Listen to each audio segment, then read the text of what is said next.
अवधूत चिंतन श्री स्वामी समर्थ. मी नीलम स्वामी चॅनल मध्ये तुमचं मनापासून स्वागत करते आणि स्वामी महाराज तुमच्या मनातल्या चांगल्या इच्छा पूर्ण करोत ही स्वामींचरणी प्रार्थना. आणि आता व्हिडिओला सुरुवात करूया. तर आपल्या सर्वांचा आवडता महिना म्हणजे मार्गशीर्ष महिना आता संपत आलाय. या मार्गशीर्ष महिन्यात आपण प्रत्येकाने स्वामी भक्तांनी किंवा आपण दत्त भक्तांनी आपल्याला जेवढी काही जमेल तेवढी प्रत्येकाने सेवा नक्कीच केली असेल. जर बाकी दिवशी करता नसेल आली तर ऍटलीस्ट दत्त जयंतीच्या दिवशी काहीतरी सेवा झाली असेल आणि तीही जर नसेल मिळाली तर आपण स्वामी महाराजांचं जे नेहमी नाव घेतो, जे नित्य नामस्मरण करतो ते तरी नक्कीच झालं असेल. तर आपली ही जी काही स्वामी सेवा असेल ती स्वामी सेवा स्वामीचरणी रुजू होऊ दे ही स्वामींचरणी प्रार्थना. तर आता आपला मार्गशीर्ष महिना संपलाय, आता संपत आलाय आणि आता असं असेल की आपण अजून काय सेवा करू शकतो. तर मला बऱ्याचशा कमेंट्स वगैरे येतात की अजून म्हणजे नित्य सेवा सांगा वगैरे. तर प्रत्येकाचे जेवढे जमतील तसे मी व्हिडिओ करत करत गेले. तर हा व्हिडिओ शेवटपर्यंत नक्की बघा की आपण गुरुवारची काय स्वामी सेवा करू शकतो ते तुम्हाला मी या व्हिडिओमधून सांगणार आहे. तर व्हिडिओ नक्की स्किप करू नका, शेवटपर्यंत ऐका. तर आता आपला गुरुवार आहे, आता उद्याच गुरुवार आहे आपला. तर आपण आता गुरुवारची काय वेगळी सेवा करू शकतो स्वामींसाठी. असं नाही की स्वामींनी आपल्याला काहीतरी द्यावं म्हणून, मी प्रत्येक व्हिडिओ मध्ये तेच सांगते की आपल्याला काहीतरी स्वामींनी आपल्या देवाने काहीतरी द्यावं म्हणून आपण सेवा नाही करायची. तर त्यांना म्हणजे आपण त्यांना काहीतरी देणं लागतो, त्यासाठी आपण स्वामींची पूजा करायची, हेच माझं म्हणणं असेल. स्वामी महाराजांनी आपल्याला न मागता सुद्धा खूप काही दिलंय, तर फक्त आता त्यांनी आपल्याला खूप दिलंय, त्यांचं आपण काहीतरी देणं लागतो म्हणून फक्त स्वामी सेवा करा. स्वामी कधीच म्हणत नाहीत की माझं नाव घे, कामधंदे सोड आणि फक्त स्वामी स्वामी कर. स्वामींचं एवढंच आहे की तू फक्त माझं नाव घेतलंस, फक्त श्री स्वामी समर्थ नामस्मरण जरी केलं तरी खूप आहे. अगदी सेवा केल्या पाहिजेत, पूजा अर्चा केल्या पाहिजेत असं काही नसतं. परंतु आपल्याला स्वामी भक्त आहोत, प्रत्येक स्वामी भक्ताच्या घरी गुरुवार हा खूप प्रसन्न वार असतो किंवा खूप स्पेशल वार असतो. प्रत्येक स्वामी भक्ताच्या घरी गुरुवारचा दिवस किंवा गुरुवारचं जो काही सकाळ असते ती खूप म्हणजे खूप पॉझिटिव्ह असते. हा माझा म्हणजे अनुभव आहे, खूप ठिकाणी मी बघितलंय हे. तर आपण गुरुवारी काय करू शकतो. आता गुरुवारी आता बघा आपण नित्यसेवा करतो, तर काही लोक मांसाहार करतात, तर त्यांना नित्यसेवेत जमत नाही त्या दिवशी पूजा अर्चा करायला किंवा सेवा करायला. तर त्यांनी काय करावं, आता गुरुवारी तर आपण नॉनव्हेज नाही खात बहुतेक लोक. तर गुरुवारी श्री स्वामी चरित्र सारामृताचा 1 ते 21 अध्यायाचं पूर्ण पोथी नक्की वाचा. सगळ्यात प्रभावी ग्रंथ आहे स्वामींचा. स्वामींचा आत्मा आहे त्या पुस्तकामध्ये. स्वामींचा आपण जर एवढं करतो, स्वामींविषयी आपल्याला जर एवढं प्रेम आहे, आपुलकी आहे, तर त्यांचं जे काही वर्णन आहे, त्यांचं जे महात्म्य आहे त्या या 21 अध्यायांमध्ये आपल्या परमपूज्य गुरुमाऊलींनी त्याचं कथन केलंय. 700 श्लोकी ही पुस्तिका आहे, पोथी आहे. 1 ते 21 अध्याय आहे त्याच्यात. नित्यसेवेमध्ये आपण रोज 3 अध्याय वाचत असतो, परंतु गुरुवारी अवश्य ही एक पोथी पूर्ण वाचा. बघा तुमच्या आयुष्यातल्या बऱ्याचशा समस्या कमी होतील. आता बऱ्याच आपण सांसारिक माणसं आहोत, तर आपल्याला प्रत्येकाला खूप काही ना काहीतरी समस्या असतात. मग त्या ज्या समस्या आहेत त्या कमी व्हायला मदत होते. मी असं म्हणणार नाहीये, त्याच्यावर सुद्धा बऱ्याच कमेंट्स येऊ शकतात की फक्त स्वामींचं केल्यामुळे, स्वामी सेवा केल्यामुळे जर एवढे सगळे प्रॉब्लेम सॉल्व्ह होत असतील तर बाकी काही करायलाच नको. परंतु अध्यात्माची जोड असेल त्याबरोबर तुमचे सुद्धा कष्ट झाले पाहिजेत. तुम्ही कष्ट करायचेच आहेत. तुमच्या कष्टांना जेव्हा साथ कधी मिळते, जेव्हा तुम्ही अध्यात्म करता किंवा जेव्हा तुम्ही काही देवाधर्माचं करता तेव्हा त्याची साथ तुमच्या कष्टांना मिळते. असं नाही की आज तुम्ही पूजा अर्चा करायला सुरुवात केली आणि तुम्हाला हजारो पैसे घरात मिळाले, धनाचा हंडा तुमच्या शेतात मिळाला, असं कधीच होणार नाही. आणि आपण स्वामी भक्त स्वामींकडे हे मागतही नाही, हे मी 100% सांगू शकते तुम्हाला. की आपण जेव्हा स्वामींची सेवा करतो तेव्हा आपण स्वामींना कधीच म्हणत नाही स्वामी मला 50,000 येऊ देत दर महिन्याला, मला 1,00,000 येऊ देत.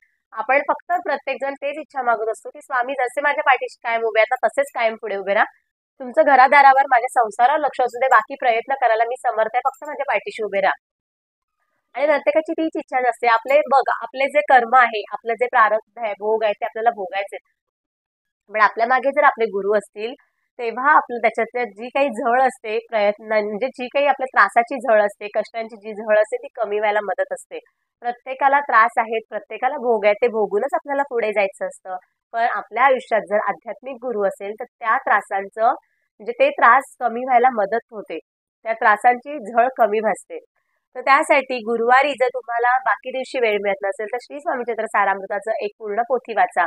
पूर्ण पोथी वाचायला 1 ते सव्वा तासच लागतो, जास्ती वेळ नाही लागत. काय 1-1, 2-2 पानाचे फक्त अध्याय आहे, जास्ती मोठे नाही येत अध्याय. तर तुमच्या जवळपासच्या दिंडोरी प्रणित सेवा केंद्रामध्येही तुम्हाला पोथी मिळून जाईल. जर नसेल तुमच्या आजूबाजूला दिंडोरी प्रणित सेवा केंद्र तर तुम्हाला मी कमेंट खाली एक नंबर देते, त्या नंबरवर तुम्ही व्हॉट्सअप करून अधिक माहिती घेऊ शकता, त्यांच्याकडून पुस्तक तुम्ही घेऊ शकता. तर त्याचबरोबर अजून काय करू शकतो, तर श्री स्वामी समर्थ हा षडाक्षरी जो मंत्र आहे त्याच्या 11 माळा तुम्ही जप केला पाहिजे. इतर दिवशी जर तुम्हाला 11 माळ जपायला नसतील मिळत, आपल्या जर नित्यसेवेत सांगितले 3 अध्याय 11 माळ जप, तर ते जर इतर दिवशी मिळत नसेल तर गुरुवारी तरी किमान 11 माळ तुम्ही एक दिवस तरी नक्की करून बघा. त्याचबरोबर आपल्या प्रत्येक त्रासाला म्हणजे आपल्या आजारांना जो त्रासलाय, जो संकटांना कंटाळलेला आहे, त्रासलेला आहे, त्यांना बाहेर काढण्यासाठी स्वामीने दिलेला मंत्र म्हणजे तारक मंत्र. अतिशय प्रभावी मंत्र आहे. तारक मंत्राचं पठण अवश्य घरात केलं पाहिजे. अगदी आपल्या लहान मुलांना सुद्धा तारक मंत्राचं पठण करायला नक्की सांगा. तर तारक मंत्राचं 11 वेळा पठण करायचंय. जर तुम्हाला इतर दिवशी मिळत नसेल ना, मी तुम्हाला कळकळीने तीच विनंती करेन, जर तुम्हाला इतर दिवशी ह्या सेवा करायला जमत नसेल तर गुरुवारी तरी ह्या नक्की सेवा करून बघा. बघा तरी हरकत काय आहे ना, एखाद म्हणजे करून सुरुवात तरी करून बघा. बघा तुमच्या आयुष्यात नक्की फरक पडायला सुरुवात होईल. तर तारक मंत्राचं आपण 11 वेळा पठण करू शकतो. त्याचबरोबर गुरुचरित्र पारायणाचे आपल्याला गुरुचरित्र पारायण तर शक्य येत नाही, प्रत्येकालाच करता येत नाही, त्याला खूप वेळ लागतो किंवा त्याचे काही नियम अटी आपल्याला प्रत्येकाला जर जमत नसेल काही कारणांमुळे, तर गुरुचरित्राचे 14वा आणि 18वा हे 2 जे अध्याय आहेत त्याच्यावर मी एक वेगळा व्हिडिओ पण केलाय. जर कोणी नसेल बघितला तर चॅनलला नक्की जाऊन बघा. त्या व्हिडिओमध्ये मी डिटेल माहिती सांगितली की ते ग्रंथ काय आहेत, कसे वाचायचे. तर त्याच्या छोट्या छोट्या पुस्तिका मिळतात. जवळ जिथे आपलं देवाचं सामान मिळतं ना तिथे ते पुस्तिका मिळून जातील. 14वा आणि 18वा अध्याय तो सुद्धा आपण गुरुवारी वाचायचा आहे. आपण नित्यसेवेत जरी वाचला तरी सुद्धा चालेल. गुरुचरित्राचा 14वा आणि 18वा जो अध्याय आहे तो खूप म्हणजे खूप प्रभावी प्रभावी आहेत अध्याय, तर ते नक्की पठण करा. त्याचबरोबर आता आपलं स्वामीचरित्र सारामृत झालं, तारक मंत्र झाला, श्री स्वामी समर्थ जप, गुरुचरित्राचा 14वा आणि 18वा अध्याय. त्याचबरोबर संक्षिप्त श्री गुरुचरित्राचं पठण अवश्य करा. बघा संक्षिप्त श्री गुरुचरित्राच्या म्हणजे पुस्तिकेमध्ये 7 अध्याय दिले, फक्त 7च अध्याय आणि जास्तीत जास्त 20 ते 25 मिनिटं लागतात पूर्ण पोथी वाचायला. तर ती जर पोथी तुम्ही अवश्य घरात आणा आणि नक्की वाचून बघा. त्यामध्ये आपल्या नृत्य सरस्वती महाराजांचं एवढं छान वर्णन केलंय, खूप छान आणि असे एकदम मनाला प्रसन्न वाटेल असे 7 अध्याय त्याच्यात दिलेत. खूप छान आहे, वाचताना खूप असं मस्त वाटतं एकदम. तर ते सुद्धा ग्रंथ तुम्ही जे आहेत, ती जी पोथी आहे ती सुद्धा तुम्ही वाचून बघा. तुम्हाला ही जर पोथी अवेलेबल होत नसेल जवळपास कुठेच, ती आपल्या आजूबाजूच्या दुकानात मिळते, ही दिंडोरी पेठेत नाहीये, तर ती सुद्धा जर तुम्हाला हवी असेल तर तुम्ही आजूबाजूच्या दुकानात बघा, जिथे देवाचं सामान मिळतं किंवा जिथे मोठी अशी आयडियल पुस्तकं मिळतात तिथे मिळेल. नाही तर तुम्ही या नंबरवरती, म्हणजे मी आता एक कमेंटला एक जो नंबर देते तर तिथे जाऊन नक्की तुम्ही विचारून बघा, तुम्हाला नक्की मिळेल. तर संक्षिप्त श्री गुरुचरित्राचं पोथीचं पठण अवश्य करावं. एवढं छान वाटतं, मनाला स्वतःला समाधान वाटतं. आणि जिथे मनशांती भेटते तिथे आपल्याला आपल्या चांगल्या कर्माचे भोग चालू होतात किंवा जिथे मनशांती आपल्याला आपल्या मनाला जेव्हा शांतता वाटते तेव्हा आपण चांगल्या म्हणजे चांगले जे काही पर्याय असतील, पैसे कमवण्याचे असतील किंवा चांगल्या वागणुकीचे पर्याय तिथून सुरू होतात. म्हणून आपलं ते मन शांत असलं पाहिजे, म्हणजे चांगल्या कर्मांना सुरुवात होते. तर ही झाली गुरुवारची सेवा. तरी यातली एखादी जरी सेवा तुम्ही केलीत ना गुरुवारी तरी खूप चांगलं होईल. त्याचबरोबर पिवळे कपडे अवश्य घाला, म्हणजे पिवळ्या रंगाला गुरुवारी खूप महत्व असतं. आता आपण केंद्रात जेव्हा जातो तेव्हा सुद्धा तुम्ही पिवळी मिठाई घेऊन जावा, पेढे न्या, केळी न्या, अगदी गुळ फुटाणे दिले तरी चालतील.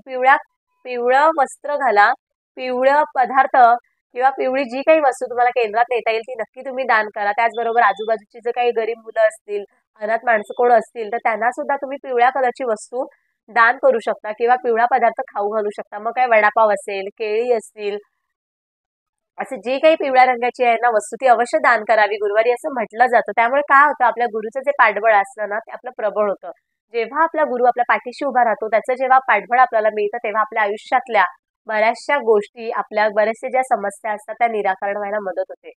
तर तुम्हाला आता मी स्वतःहून सांगते, तर नित्यसेवेत मी 3 अध्याय रोज करते. गुरुचरित्राचा मी 1 रोज अध्याय करते. असे 7 अध्याय माझे 7 आठवड्याला पूर्ण होतात आणि 1 पारायण पूर्ण होतं. आणि जर वेळ मिळाला तर मी गुरुवारी गुरुचरित्राचं पूर्ण पुस्तक पाठ करते. आता 11 माळ तर मलाही नाही जमत रोज करायला, मग मी 1च माळ करते, पण ती मग मनापासून करायची. पण या ज्या सेवा बाकीच्या दिवशी तुम्हाला नसतील करायला मिळत, तर गुरुवारी तरी अवश्य करा. बघा नक्की फरक पडतो. बाकी दिवशी जर जमत नसेल तर गुरुवारी करा, आणि तेही जर जमत नसेलच वेळ मिळत तर श्री स्वामी समर्थ हा स्वामींचा षडाक्षरी मंत्राचं पठण करा. जेवण करताना तुम्ही बोलू शकता, ट्रॅव्हलिंग करताना करू शकता, जेव्हा आपल्या कामातून थोडाफार वेळ मिळतो तेव्हा सुद्धा तुम्ही नामस्मरण करू शकता. श्री स्वामी समर्थ, श्री स्वामी समर्थ असं नामस्मरण केल्यामुळे आपल्या आयुष्यात नक्कीच फरक पडेल. बघा प्रत्येकाने आणि आजूबाजूची लोक आपल्याबद्दल काय विचार करतात, ती लोक आपल्याबद्दल काय म्हणतात, आता हे मला पर्सनली मेसेज येतात त्याच्यावर मी तुम्हाला सांगते, त्याच्याकडे लक्ष नका देऊ. जशा तुम्हाला समस्या त्या मलाही आहेत, मी पण काही मोठी नाही.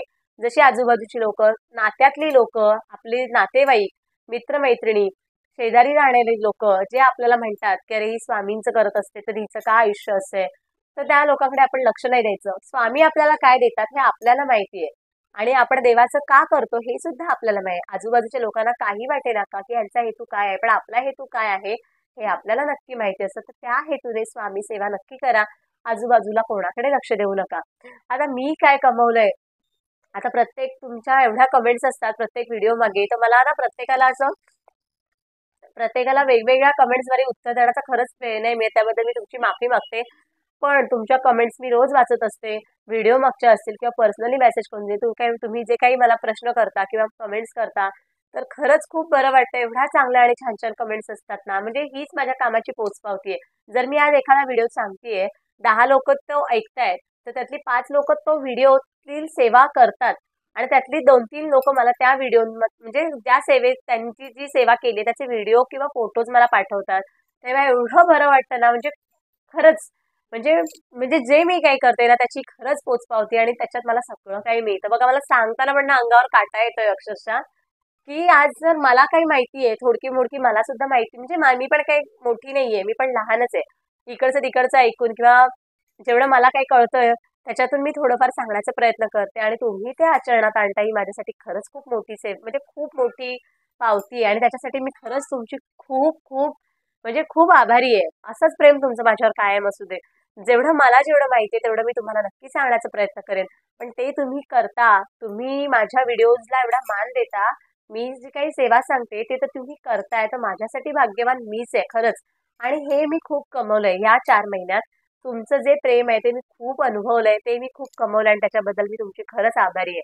तर तुमचं प्रेम असंच कायम राहू देत. जर तुमचे अजून काही प्रश्न असतील, जर तुम्हाला कोणते अजून व्हिडिओज हवे असतील, तर ते मला कमेंट्सद्वारे नक्की कळवा. मी त्याच्यावर व्हिडिओ बनवण्याचा नक्की प्रयत्न करेन. आणि व्हिडिओ आवडला असेल तर लाईक करा, शेअर करा आणि कमेंट करा. आणि जर कोणी सबस्क्राईब केलं नसेल चॅनलला तर नक्की सबस्क्राईब करा. असंच आपण स्वामी सेवा करत जाऊया, स्वामी सेवेचा प्रसार करूया आणि स्वामी महाराज तुमच्या मनातल्या सगळ्या इच्छा पूर्ण करू देत ही स्वामी चरणी प्रार्थना. व्हिडिओ इथेच थांबूया. तोपर्यंत श्री स्वामी समर्थ.